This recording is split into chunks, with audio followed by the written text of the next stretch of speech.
ഇന്നത്തെ പ്രധാന വാർത്തകളുമായി ഷാജി കടക്കൽ. തീവ്രവാദത്തിന് തിരിച്ചടി നൽകിയ സേനകൾക്ക് അഭിവാദ്യമർപ്പിച്ച് പ്രധാനമന്ത്രി നരേന്ദ്രമോദി. ഇന്ത്യയിലെ സ്ത്രീകളുടെ സിന്ദൂരം മാച്ചതിനുള്ള മറുപടിയാണ് ഓപ്പറേഷൻ സിന്ദൂർ എന്നും ഈ വിജയം അമ്മമാർക്കും സഹോദരിമാർക്കും പെൺമക്കൾക്കും സമർപ്പിക്കുന്നുവെന്നും മോദി വ്യക്തമാക്കി. ഓപ്പറേഷൻ സിന്ദൂരം തുടർന്നുണ്ടായ ഇന്ത്യ പാക് സംഘർഷത്തിനു ശേഷം രാജ്യത്തെ അഭിസംബോധന ചെയ്ത് സംസാരിക്കുകയാണ് മോദി ഇക്കാര്യം വ്യക്തമാക്കിയത്. നമ്മുടെ പെൺകുട്ടികളുടെ സിന്ദൂരം മാച്ചുകളഞ്ഞ ഭീകര ഭൂമുഖത്ത് നിന്ന് നമ്മൾ മാച്ചുകളഞ്ഞുവെന്നും ഇന്ത്യൻ തിരിച്ചടികളെ ഭയന്ന് ലോകം മുഴുവൻ രക്ഷതേടി നടന്ന പാകിസ്ഥാന്റെ ആണവായുധ ഭീഷണി ഇന്ത്യയോട് വേണ്ടെന്നും ആ ബ്ലാക്ക്മെയിൽ ഇവിടെ ചിലവാകില്ലെന്നും പ്രധാനമന്ത്രി പറഞ്ഞു. വാർത്തകൾ വിശദമായി. ഓപ്പറേഷൻ സിന്ദൂറിൽ രാജ്യം നേടിയ വിജയത്തിൽ സേനകൾക്ക് സല്യൂട്ട് പറഞ്ഞ പ്രധാനമന്ത്രി പോർമുഖത്ത് സേനകൾ അസാമാന്യ ധൈര്യവും പ്രകടനവും കാഴ്ചവെച്ചുവെന്ന് പ്രശംസിച്ചു. ഓപ്പറേഷൻ സിന്ദൂറിന്റെ ഭാഗമായ എല്ലാവർക്കും അഭിവാദ്യമെന്നും മോദി പറഞ്ഞു. വെള്ളവും ചോരയും ഒരുമിച്ചൊഴുകില്ലെന്നും അതിനാൽ പാകിസ്ഥാനുമായി ഇനി എന്തെങ്കിലും ചർച്ചയുണ്ടെങ്കിൽ അത് തീവ്രവാദത്തെക്കുറിച്ചും പാക് അധീന കശ്മീരിനെക്കുറിച്ചും മാത്രമായിരിക്കുമെന്നും പ്രധാനമന്ത്രി വ്യക്തമാക്കി. പ്രധാനമന്ത്രി നരേന്ദ്രമോദി രാജ്യത്തെ അഭിസംബോധന ചെയ്തതിന് പിന്നാലെ ഇന്ത്യ പാകിസ്ഥാൻ അതിർത്തിയിൽ 10 പാകിസ്ഥാന്റെ ഡ്രോൺ ആക്രമണ ശ്രമം. പാക് ഡ്രോണുകളെ ഇന്ത്യൻ വ്യോമ പ്രതിരോധ സംവിധാനങ്ങൾ തകർത്തായി വാർത്താ ഏജൻസിയായ ANI റിപ്പോർട്ട് ചെയ്യുന്നു. സംഭവത്തെ തുടർന്ന് സാംബയിലും അമൃത്സറിലെ ചിലയിടങ്ങളിലും ഭാഗമായി ബ്ലാക്ക് ഔട്ട് പ്രഖ്യാപിച്ചു. പാകിസ്ഥാന്റെ മണ്ണിലെ ഭീകരതയുടെ കെട്ടിടം തകർത്ത ഓപ്പറേഷൻ സിന്ദൂറിലൂടെ പ്രധാനമന്ത്രി നരേന്ദ്രമോദി ഭാരതത്തിന്റെ ശത്രുക്കൾക്ക് അതിർത്തി നിർണയിച്ചിരിക്കുകയാണെന്ന് കേന്ദ്ര ആഭ്യന്തരമന്ത്രി അമിത്ഷാ. രാജ്യത്തെ സായുധ സേനകളുടെ ധൈര്യത്തെയും ശൗര്യത്തെയും പ്രശംസിച്ച അദ്ദേഹം സേനകളുടെ ധീരത ഭാരതത്തിന്റെ മഹത്തായ ചരിത്രത്തിൽ എന്നേക്കുമായി നിലനിൽക്കുമെന്നും കൂട്ടിച്ചേർത്തു. ഓപ്പറേഷൻ സിന്ദൂർ കേന്ദ്ര സർക്കാരിനെതിരെ വിമർശനം ശക്തമാക്കി കോൺഗ്രസ്. പഹൽഗാമിൽ നിന്ന് വിനോദസഞ്ചാരികളെ കൊന്നടിக்க ഭീകരെ പിടികൂടാതെ ഓപ്പറേഷൻ സിന്ദൂർ വിജയമാണെന്ന് എങ്ങനെയാണ് പറയാനാകുമെന്ന് ഛത്തീസ്ഗഡ് മുൻ മുഖ്യമന്ത്രി ഭൂപേഷ് ബാഗേൽ ചോദിച്ചു. ഓപ്പറേഷൻ സിന്ദൂർ വൻ വിജയമാണെന്നും ഭീകരർക്ക് സങ്കല്പിക്കാൻ കഴിയാത്ത പ്രത്യാക്രമണമാണ് പ്രധാനമന്ത്രി നരേന്ദ്രമോദി നൽകിയതെന്നും BJP തിരിച്ചടിച്ചു.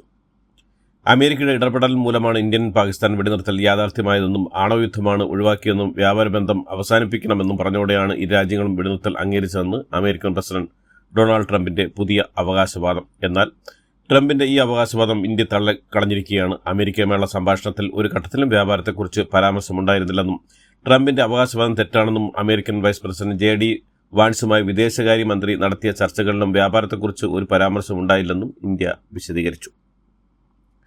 റഷ്യൻ പ്രസിഡന്റ് വ്ളാഡിമിർ പുടിൻ ഇന്ത്യയിലേക്ക് ഇരു രാജ്യങ്ങളും തമ്മിലുള്ള നയതന്ത്ര ബന്ധം ശക്തിപ്പെടുത്തുക എന്ന ലക്ഷ്യത്തോടെയാണ് പുടിൻ ഇന്ത്യ സന്ദർശിക്കാൻ ഒരുങ്ങുന്നത്.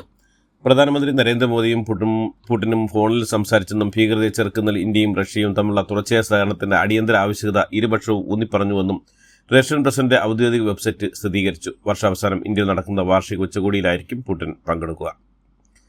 കേരള സർവകലാശാല ആരോഗ്യ സർവകലാശാല വൈസ് ചാൻസലർ ഡോക്ടർ മോഹൻ കുന്നുമലിനെതിരെ SFI. കേരള സർവകലാശാല തമിഴ് ഡിപ്പാർട്ട്മെന്റിലെ സെമിനാർ വിലക്കിയ സംഭവത്തിനാണ് വൈസ് ചാൻസലറെ ഗുരുതര ആരോപണം ഉന്നയിക്കുന്നത്.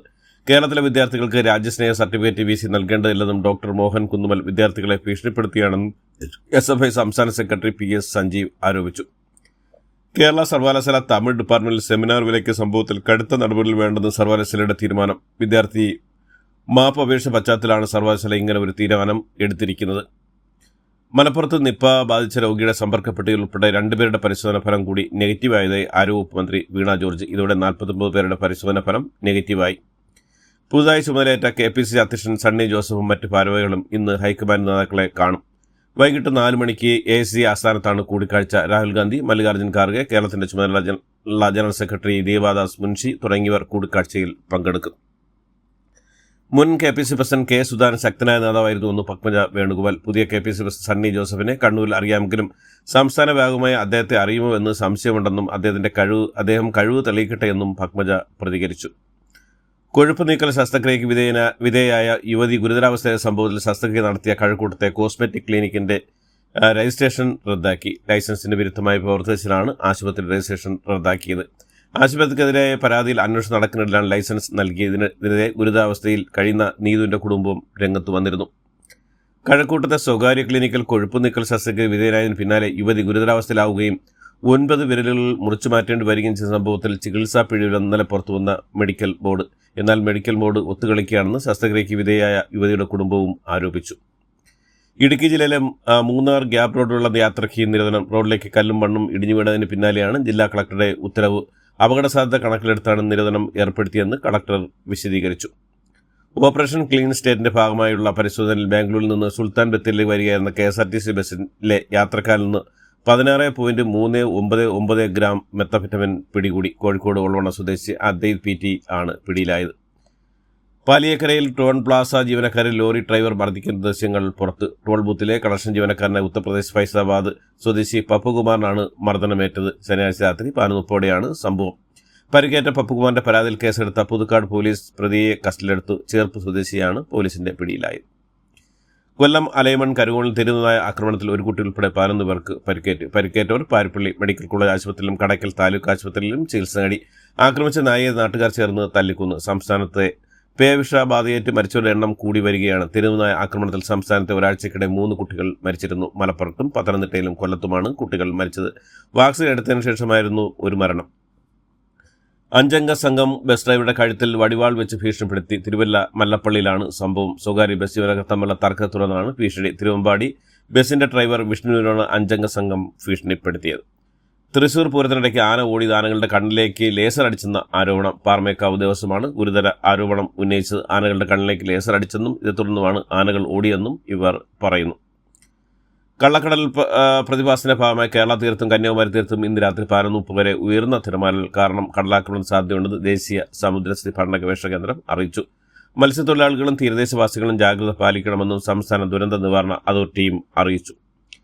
പ്രമുഖ ശാസ്ത്രജ്ഞനും പത്മശ്രീ ജേതാവുമായ ഡോക്ടർ സുബണ്ണ അയ്യപ്പനെ മരിച്ച നിലയിൽ കണ്ടെത്തി. കർണാടകയിലെ ശ്രീരംഗപട്ടണത്ത് കാവേരി നദിയിലാണ് മൃതദേഹം കണ്ടെത്തിയത്. ശനിയാഴ്ച മുതൽ അദ്ദേഹത്തെ കാണാതായിരുന്നു. നദീതീരത്ത് ധ്യാനത്തിലിരിക്കുന്നതിനിടയിൽ പുഴയിലേക്ക് കാൽ തെറ്റി വീണതാണോ എന്ന സംശയത്തിലാണ് പോലീസ്. അസ്വാഭാവിക മരണത്തിന് കേസെടുത്ത് പോലീസ് അന്വേഷണം ആരംഭിച്ചു. സുപ്രീംകോടതിയുടെ 51ാമത്തെ ചീഫ് ജസ്റ്റിസ് സഞ്ജീവ് ഖന്ന ഇന്ന് പടിയിറങ്ങും. ജസ്റ്റിസ് DY ചന്ദ്രന്റെ പിൻഗാമിയായി കഴിഞ്ഞ നവംബർ 11 ജസ്റ്റിസ് ഖന്ന ചുമതലയേറ്റ്. അടുത്ത ചീഫ് ജസ്റ്റിസായി ജസ്റ്റിസ് BR ഗവായി നാളെ ചുമതല ഏൽക്കും. ഓപ്പറേഷൻ സിന്ദൂറിന് ശേഷം രാജ്യത്തുടനീളം സുരക്ഷ വർദ്ധിപ്പിച്ച ഭാഗമായി ഡൽഹിയിലെ തിഹാർ ജയിൽ സുരക്ഷയും നിരീക്ഷണവും ശക്തമാക്കി.